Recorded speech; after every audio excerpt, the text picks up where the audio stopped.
keep an eye out for the birth announcement because I am officially a grandmother. A very exciting thing is going on here in my home. My plant babies are having babies. Technically, I guess that's happened years and years ago and many times, so I'm like a plant great-great-great-great-great-great-grandmother at this point.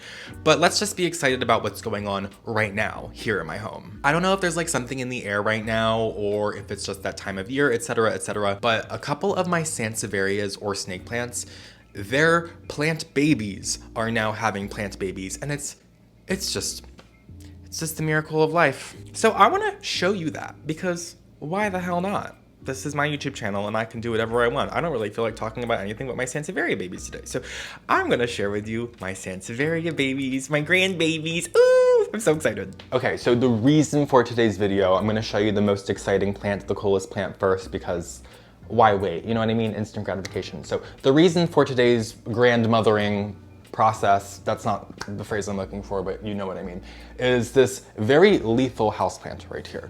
This is scary. You got to be careful with this thing. This is my Sansevieria pinguicula. It is commonly known as the walking Sansevieria. I've definitely featured this thing a couple times on my YouTube channel in the past couple of years. And when I first bought it, it was just this plant right here. This little guy right here. He's looking a little bit old and decrepit, I guess, compared to the other ones at this point. And it was ever so slightly above the soil, as you can see. But they call this the walking Sansevieria because as this plant has plant babies, the babies walk away from the mother physically above the soil, as you can see with this baby here that probably grew in about a year after I got the plant. Now this plant baby here is now a full-grown adult because she is now a mother of twins. Oh my God, isn't that so exciting? But now that she's like 2 or 3 years old, I know, a little bit young to be having children, but just let her have it. She's matured. She has put off these 2 children right here, my grandbabies. Oh, so excited, although they're so mean and spiky, so I hope their personality changes at some point. I'm kidding. Can be whatever it wants to be. Let's just let the children do their thing. It's her responsibility to be able to raise these children correctly. It's not mine. I'm gonna help out a little bit, but this is on her at this point. Wait, I'm actually realizing that I would be a great grandmother because this is my plant baby, so this is my grandbaby, so this is my great grandchildren. The video title's ruined. It's fine, we're gonna keep going along with it because I'm not refilming that first sequence. Anyway, I am reconsidering the planter that I have this in now that I've had it for a couple of years, and now that she's putting off these babies, because as you can see with this mother plant, the mother, I don't even know what to call it at this point. This plant right here, as it grew off of this plant, just as these ones are doing to this one now, it grew upwards and then shot these roots down to the soil.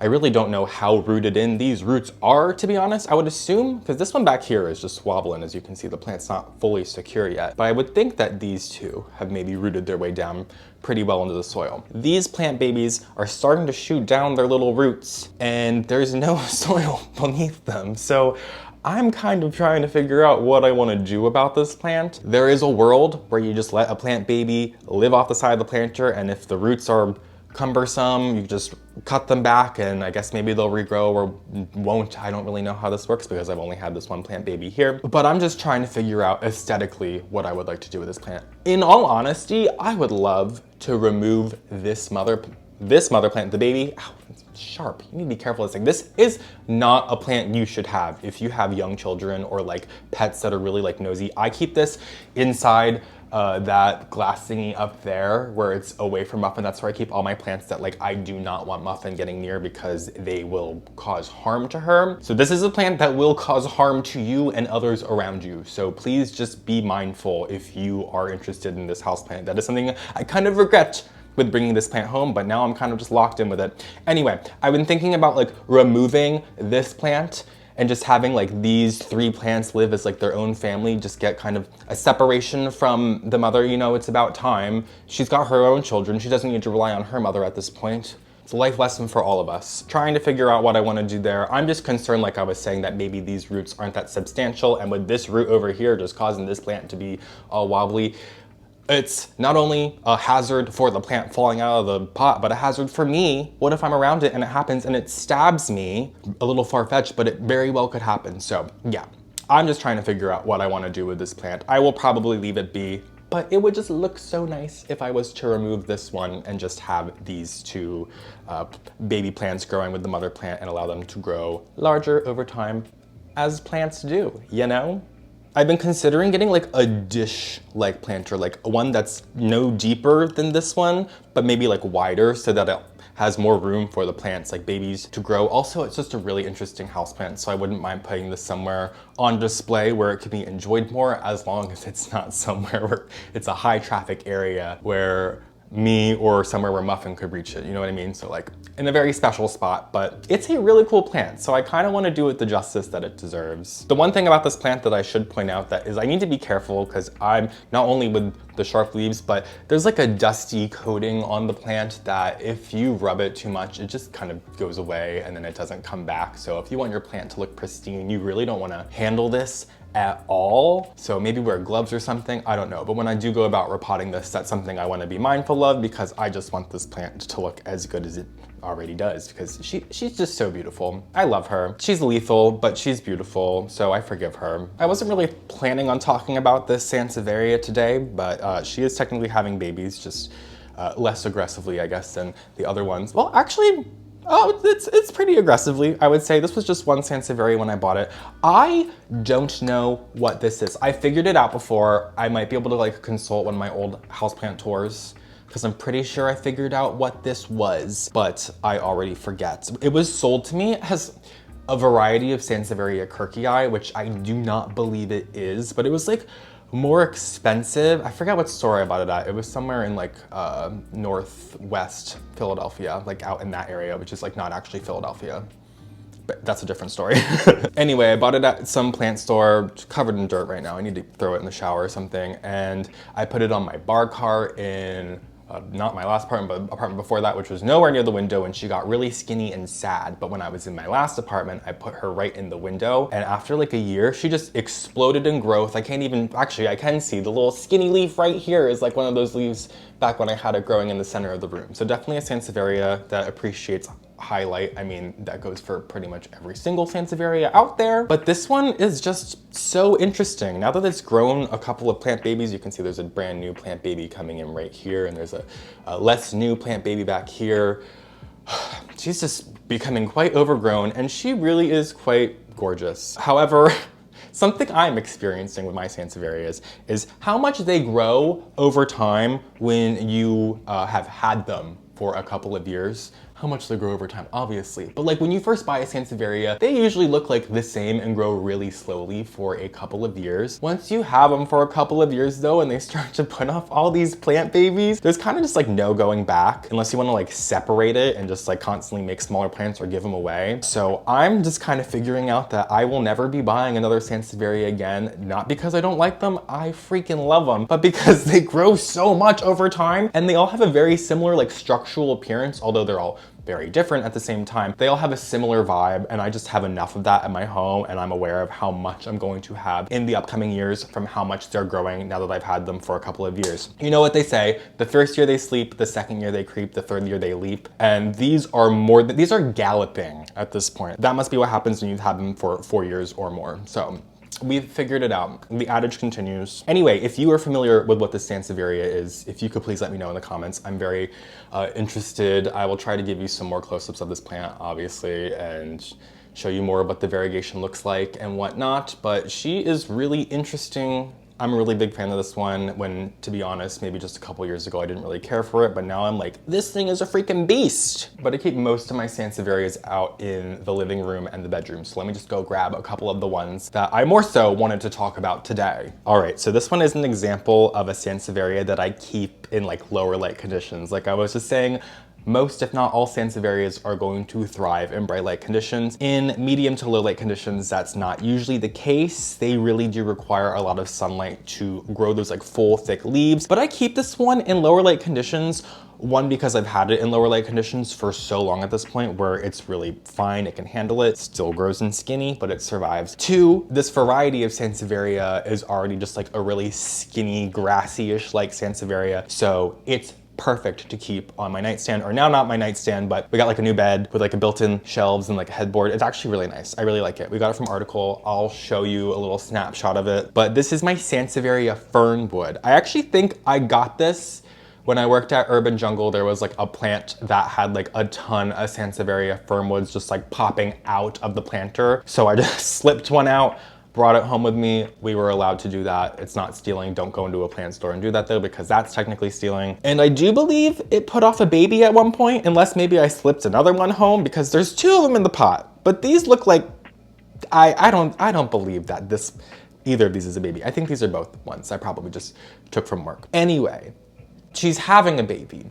and it's something that I am kind of confused about, because from my knowledge, Sansevieria Fernwoods don't grow in the similar way that the Sansevieria pinguicula does, where it grows out of the side and upwards and then puts roots down. But she's doing something, if you can see right here, it's like branching off. I've seen similar varieties of Sansevieria do something like this. There was one I used to grow, I forget the name of it. Honestly, could have been this variety for all I remember, but that did behave like this. Doesn't shoot down the roots in the same way or look as phenomenal as the pinguicula does when it goes walking away from the mother. But I just had to show you guys this because I don't know what the hell's going on. It's not a flower because the flower comes at the top. It's like a new plant.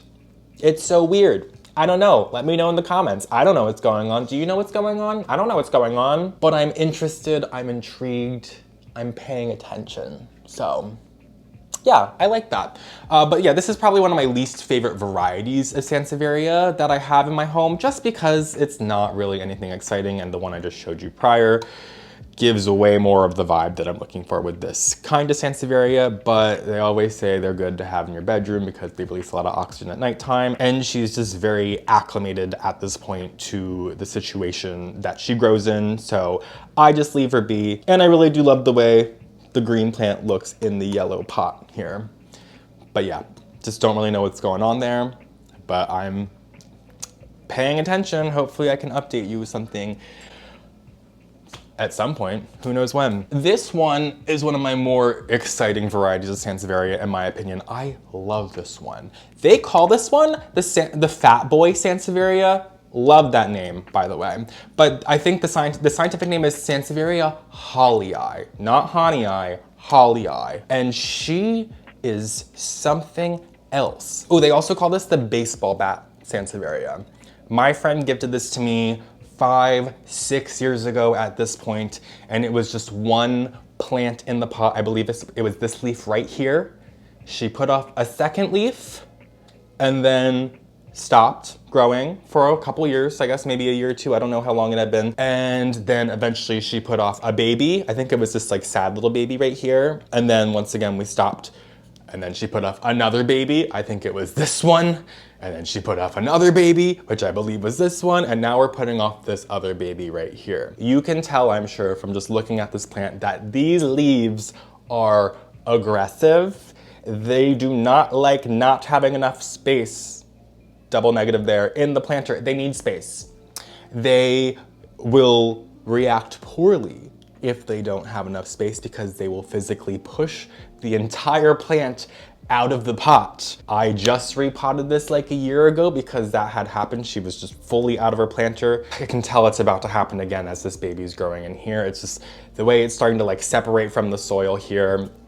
So I need to repot this in something bigger, and that's kind of what I was saying about how I don't really want to bring any more Sansevierias home, as cool as they are and as much as I love them, because this thing started in a 4-inch pot, then it was in like a 5-inch pot, then it's in this 6-inch pot, now I'm gonna have to put in like a 6 or 8-inch pot, and it just seems like it's never going to be stopping. Yes, I could like separate the plant and take some out and give it to people. I kind of just like letting my plants do their thing at this point, and I don't want to separate them and make more plants for me because you know I do not need that. So I'm just saving myself from future problems by leaving this in, but then I'm also causing future problems by leaving it in here because then it's just gonna jump out of the planter. So anyway, Sansevierias are not as low maintenance as everyone says they are. They're low maintenance at first, but once you've had them for a couple of years, I mean, they're still low maintenance. What am I saying? But you get it. And the last one I really wanted to talk about today, this is just a quick little Sansevieria check-in. I don't know. This is my YouTube channel. I can talk about whatever I want. This is my Sansevieria. She's dirty.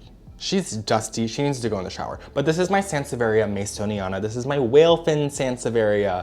And just like my Sansevieria Fernwood, I've not been giving this one the correct lighting for most of its life. This was also a gift from my friend that gave me the Sansevieria hahlii. She gave me one piece of whalefin. I don't even know which piece it was in the planter, if it's even still here at this point. They grew tiny, tiny little plants. I actually thought it was adorable. Like, just these tiny little plants that are technically whalefin Sansevierias. I was fine with it. I was happy to give it less light because it was freaking adorable. In my last apartment, I did increase its lighting. I put it in one of my big windows that I had, and she started to be a lot happier and react to those conditions nicely by starting to give me some of these like larger leaves in comparison to the plant prior. You know, a whalefin Sansevieria leaf is normally like 10 times the size when you first buy it at the store. So bear with me. In this apartment, I do not have it in a window. I put it somewhere far away from a window. It's like underneath a console table, kind of, I mean, not really, I was gonna say blocking an outlet, but girl, she's too short to block the outlet. So she's just kind of living there doing her thing, looking amazing, by the way. And she has just decided to start putting off some more baby leaves or baby plants. Not baby leaves, they're full new plants coming out of the side of the planter. And this leaf right here, yes, she's small compared to what a whalefin Sansevieria should be, but she's promising. She's got that nice variegation. She's looking a lot wider than some of these leaves. So I'm feeling, this one in particular, I'm feeling a lot better about this. We also have another baby growing in right here. She's a little bit younger right now. Who knows how this is gonna go, but I kind of love my little funky, malnourished Sansevieria masoniana. I'm not gonna let anybody convince me otherwise because she's just got so much character, too much dust. She needs a dusting, a shower, a bath, all of the above right now because it's just not doing that for me. But everything else about her is amazing. Mwah. I didn't actually kiss it because of the dust, but maybe it looked like I did on camera. That was the point.